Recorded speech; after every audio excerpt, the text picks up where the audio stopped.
with you why, what God told me about hip hop, right? It's, first of all, I love music. I love music. I love all kinds of music. I love jazz. I like Bill Evans. I love Miles Davis. I like soul music. I like Donny Hathaway, Marvin Gaye. You know, Trey Songz, right? I love her. You know, I love Babyface. I love R&B music. I like soul music. I like some rock music. I grew up listening to, believe it or not, Blur, Oasis. You know, Green Day, Aerosmith, Guns N' Roses. Oasis mostly in England. So, you know, I do like, you know, grew up at the home with Smokey Robinson, listen to, you know, Motown. So I do love music. I like music, period. However, as a pastor, I can't be banging Rick Ross all day long. Doesn't work. Now, my wife had a hard time pushing me away from Nas and Jay-Z, Kanye West, you know, Nipsey, especially if you know Nipsey, especially if, you know, you could, you know, these people are in LA, right? So when I moved here in 2000 to California, I was in that Luther Vandross, but you can't do it in LA. It's not gonna work.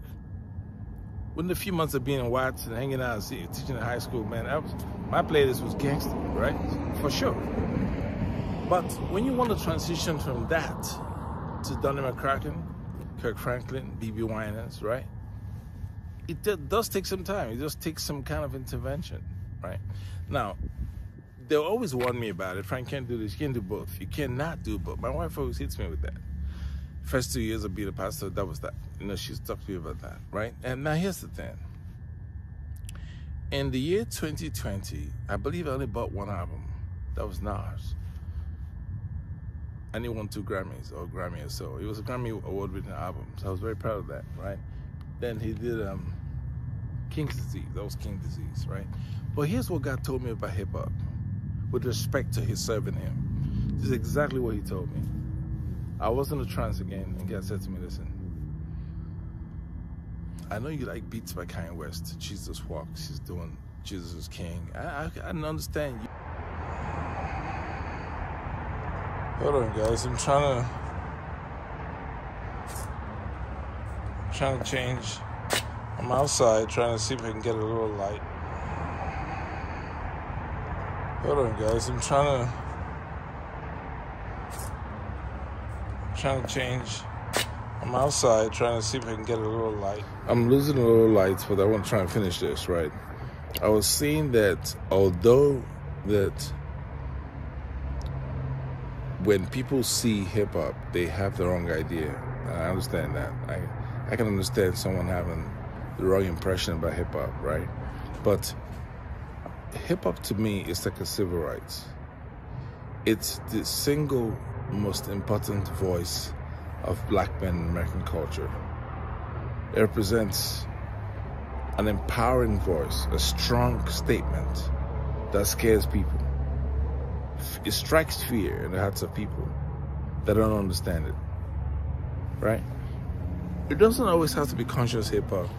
I don't listen to trash, that's number one. I don't listen to trash. I listen to serious hip-hop, to me.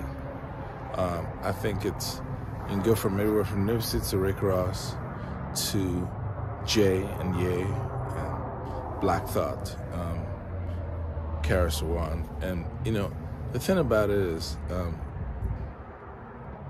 when you can learn from people like, you know, even Corday, as young as he is, I respect that kind of craft. What he does, even King Los, I love King Los, right? Now, this is not about hip-hop, it's about the altar and hip-hop. God told me that it makes no sense to bring hip-hop to my altar. I know you love it as a skill, as an art form. It's something that inspires you to move into action, 90 miles an hour, trying to get things done. You know, it motivates you, right? That's why I listen to hip hop. I don't listen to popcorn trash hip hop. I'm not into all that, right? All that TikTok hip hop, I don't do that.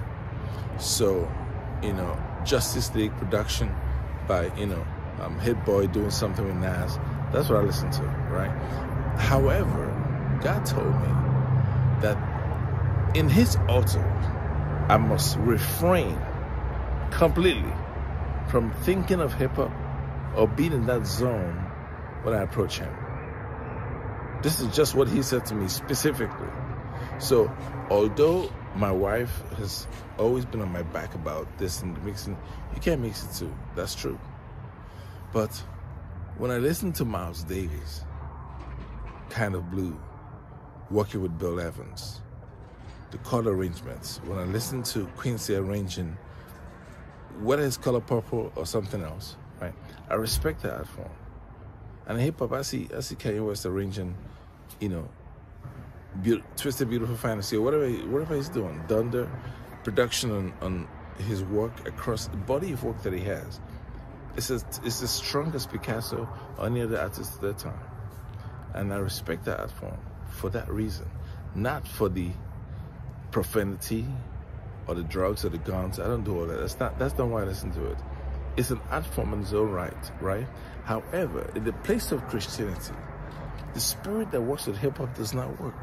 So therefore, I don't listen to rap music as much as I used to. In 2020, I believe I bought one album by Nas, King Disease, won a Grammy. These are my peers. The guys, they're the same age as me. I'll be 50 this year. And these cats are around 49, 50, 47. So I grew up with them, right? However, in the place of prayer, it doesn't work. In the place of prayer, I listen to music from B.B. Winans, Kirk Franklin, Nathaniel Bassey. There are certain spirits that I work with, and they're musical spirits. And when I listen to music to a certain degree, my mind starts to get closer to God. I get more intimate.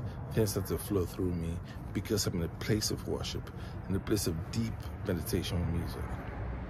Kind of like a David spirit, right? So that's where that stops. However, it doesn't mix with hip hop. It does not. And I wasn't convinced by culture or people around me or my peers or men of God or even my wife. I was convinced by God himself. God told me, listen, these two things don't work. I gave Kanye the talent. I gave Jay-Z the talent. I gave Rick Ross the talent. I gave Nipsey the talent, right? But as far as heaven is concerned, as far as salvation is concerned, you cannot lead my flock with that in your mind. Now, when it comes to converting them to Christianity and bringing them to the place of my love and my mercy, I'm good with that. You go in there, bring them to the altar. Bring them to me. I get it, right? That's your zone. That's where you're coming from, right? I didn't grow up doing 4 days dry fasting. No.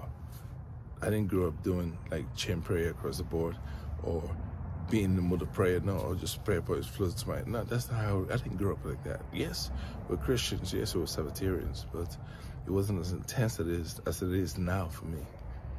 So I recognize both things. I recognize both sides of this. But I don't want people to look at hip-hop and say, it's bad for you.